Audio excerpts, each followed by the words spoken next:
Hey guys, in this video I'm going to show you the team that I used to beat Loki in Abyss 3 difficulty and endless mode. As usual, remember to like the video, subscribe if you didn't already, and let's get into it. Okay, first of all, before I start and I show you the attempt, I put the information about Loki on the monitor in the screen. And if you didn't read the skill already, please read them at least one time because it's going to be important to understand how the boss works and how to beat him. It's going to give you useful information. I'm going to give you a quick note about it. First of all, when you use Sophia, and you should use Sophia for your attempt because it's most likely one of the strongest heroes that we all have, remember that the first skill of Loki is going to be single target and it's not going to be for like AoE damage because of the debuff from Sophia. That means that all the damage is going to be focused on one unit, and that unit, which is the one in position 1, is going to die for sure. So in position 1, which is the top left of your front row, that unit is going to die for sure. So there you should put a unit that you're willing to sacrifice. For me, this unit was Hydran, and you can choose. I choose Hydran because the buff that she gives to everybody when she dies is very useful. So keep that in mind when you do your attempt, and let's watch the video together. So the last time when I attempt Abyss 3, I failed because I made a mistake with the position of Dahlia.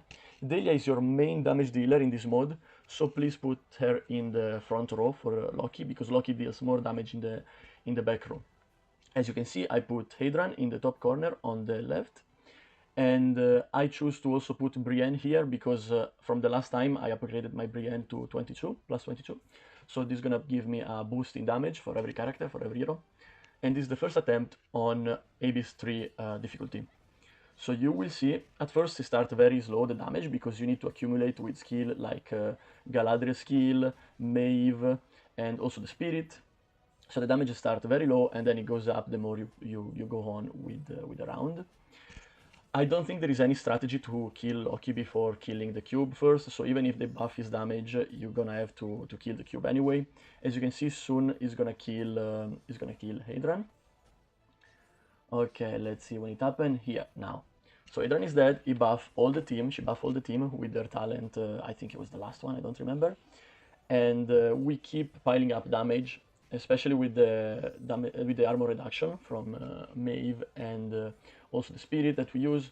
The main damage dealer, as usual, are Sophia and Dahlia. Flora is not that strong, unfortunately, in this mode. She's still the third damage dealer of the team, so of course she's useful. Abyss 3 was not that bad this time after I like changed the position. Also, remember, depending on your situation, you will need hero that provide damage reduction. That's why I put in the back row the last character you see is Leonardo. For me, is useful for damage reduction. If I don't do that, my team will die faster, then I can deal damage. So that's a problem, obviously, and I need... Okay, let me stop the video here. I'm gonna talk a little bit about the team composition. So as you can see here, Hydran is in the top left corner. This position number 1, as I mentioned before, this hero is the hero that is gonna die first. In the back line, you put hero that you are willing to sacrifice, because the heroes that will die first after the first one here, after Hydran, it's most likely going to be people in the back line. So Lilian and Galadriel, of course, are my main healer in this team, because solo doesn't provide any healing. The reason I put them there is because when they die, they both provide some utility to the team. Lilian provide a buff for the attack, and Galadriel provide healing. Then we have Solo. Solo is positioned here because technically when he dies, I didn't check if it worked, because I forgot. But technically, when he dies, he's gonna provide Shallow Grave, which is his buff that make people survive with 1 HP, to Dahlia, Sophia, and Flora. This is based on the position number. And so this is the reason why Solo is here. Dahlia, Sophia, and Flora are positioned here based on Solo buff, and I put Flora behind instead of Dahlia, like I did at first, because she's gonna die faster, like she's gonna die before Dahlia and Sophia. Dahlia and Sophia provide more damage, so they stay here. And Leonardo is here, is kind of like not the safest spot, but safe enough for him and is like the utility that he provides to the team.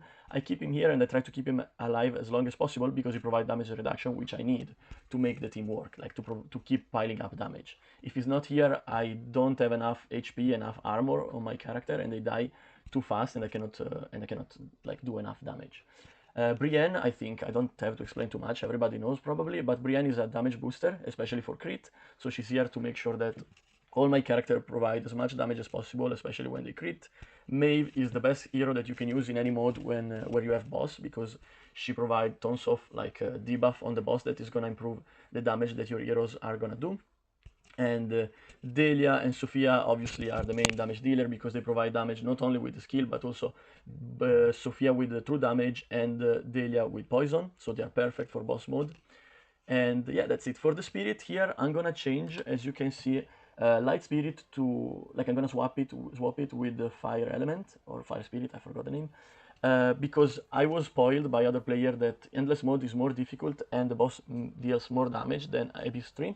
So I thought I will need the healing sooner than before, and then I just changed Firestorm and Flame Soul to like the position, just to adjust to Light Spirit being number 2. The rest of the team stays the same, and let's see together how it goes. So you can see here the stun from the cube is, I think it has a higher chance compared to Abyss 3 because the stun was crazy here. Like, I was getting stunned continuously every time I touch a cube. Also, Hydran died much faster than Abyss 3, but it is what it is. Also, remember that, as you can read in the skill information here, Loki and almost everybody else in the God's Trial cannot, it's immune to CC. That means that heroes like Hadran or Roman are useless because they cannot stun the boss.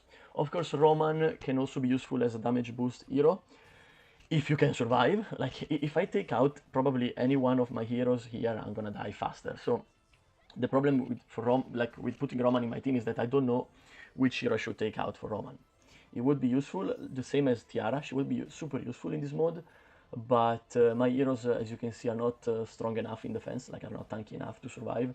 So right now I cannot use Roman, I cannot use Tiara. As you can see, the damage was decent, I think. I think for a first try was a good attempt. And here you can see the stat. But I still thought that I could improve things here. So here is a little cut in the video because I took in 2 different times of the day because I didn't have enough time yesterday. And here I decided to put Rock Giant because he provides true damage. And I think it's going to be more useful than Fire Spirit because Fire Spirit I choose it for the burn debuff. But I think overall Rock Giant provide better utility and more damage compared to Fire Element. Of course, you have to try and see how things work for you. The same is for the team. Like, you cannot copy my team. Like, you can try, you can copy my team, of course, but it might not work just as well as it does for me because the team, it's based on my situation, like the level, the rank that I have on my hero, and stuff like that. If you're stronger than me, maybe you don't need Leonardo.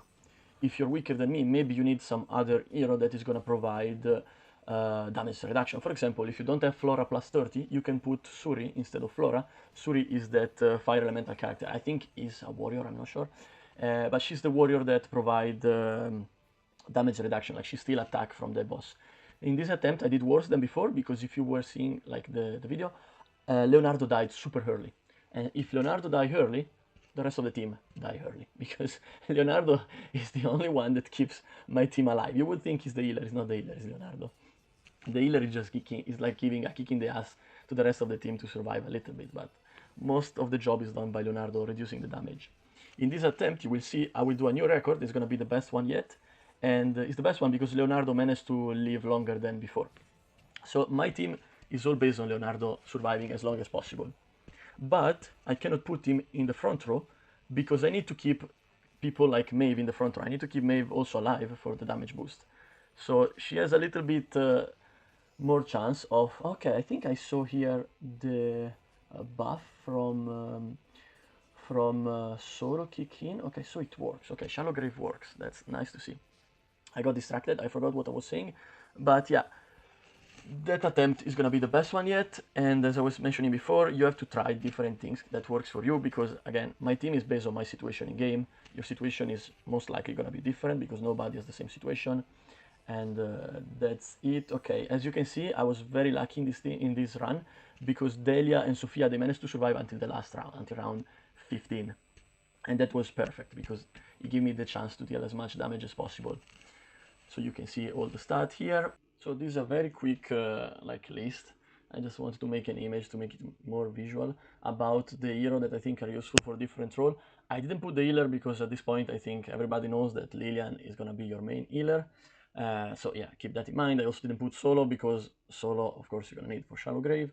But other than that, this is the DPS that I think are the best. If you don't have Flora to plus 30 or at least plus 26, do not use Flora, you can use Devin. If you don't want to use Devin, you want something else like survivability or damage boost, you can use a hero from here instead of like using 3 DPS. You can just use 2. Delia and Sophia are enough, especially at lower difficulties. So before Abyss and Endless, Sophia and Delia are going to be enough for sure.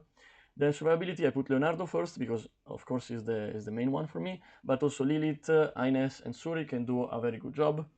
Of course, for Lilith, you would have to like have a decent rank on this hero. So if you didn't invest into Lilith as a dark unit, I don't think it's a good idea to use her. You can use somebody else. And for the damage boost, Maeve, obviously, I think everybody should use Maeve. And Brienne only if you invest into Brienne. This works obviously for every light and dark hero. If you invest into Brienne, then absolutely it's a good idea to use her. If not, you can use Roman, for example. Galadriel is very, very good in my opinion because her damage buff can accumulate forever. It's like keep going every time she uses the skill. So that's very, very nice. And she also can heal you. Like your hero, obviously, not you. And then Roman, as I mentioned before, he can also reduce the attack of the enemy. So that's great. And he boosts the damage, like crit rate and crit damage of your best hero, like your strongest hero. Of course, this is a little bit tricky because Delia and Sophia don't really rely on crit damage. Also, Devin doesn't really rely on crit damage. It's more something that you should do for Flora. And of course, this is just to give you a very quick idea and like a very make it very easy. There are tons of other options like Tiara, as I mentioned before. For survivability, you can also Hadran works for that. And DPS, you can use literally any hero that you invest your shard into if you didn't follow the meta. Like I know some people, they don't want to invest into Sophia, so they invest into Jormungand. Of course, Jormungand is going to be your main DPS in that case. So try to think about your situation, as I mentioned before, and make a team based on all that, depending also on the tier of your heroes, like which one is already tier 2, tier 1, tier 3, and stuff like that.